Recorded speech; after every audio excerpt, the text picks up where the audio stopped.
Salut, c'est Dr Excel.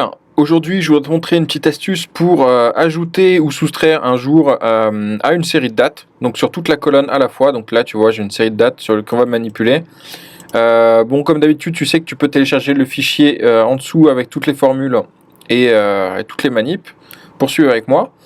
Je vais te montrer tout de suite comment faire. Alors, je pense que tu commences à connaître le principe si tu me suis depuis un moment, mais si tu viens d'arriver, je te précise. Les dates sont en fait tout simplement des nombres sous Excel.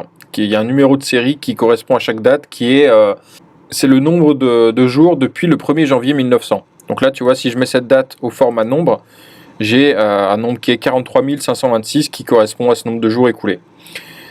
Du coup, attends, je vais le remettre en forme de date. Ça veut dire qu'on peut ajouter et soustraire des jours en ajoutant ou soustrayant des nombres.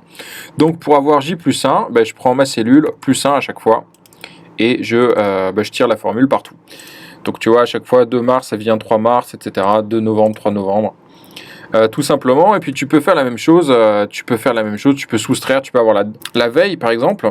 Donc là, je te fais simplement ajouter ou soustraire un jour, mais tu peux faire des fonctions plus compliquées, exactement. Voilà, et puis alors un deuxième truc, c'est si tu veux le faire à la fois sans utiliser de formule, donc dans la même cellule, attends, je vais recopier les données ici.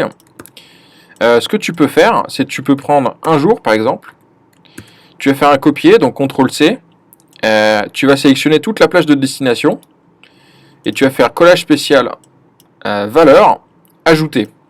Et donc ça va ajouter 1 à toute ta plage.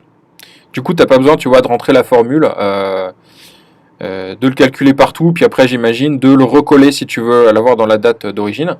Tu as juste à faire un collage spécial. Donc, tu fais collage ajouter, et tu vois que ça te donne le même résultat. Et ça marche pour des chiffres négatifs, bien sûr. Tu fais CTRL-C, collage spécial, valeur, ajouter. Bon, en fait, tu peux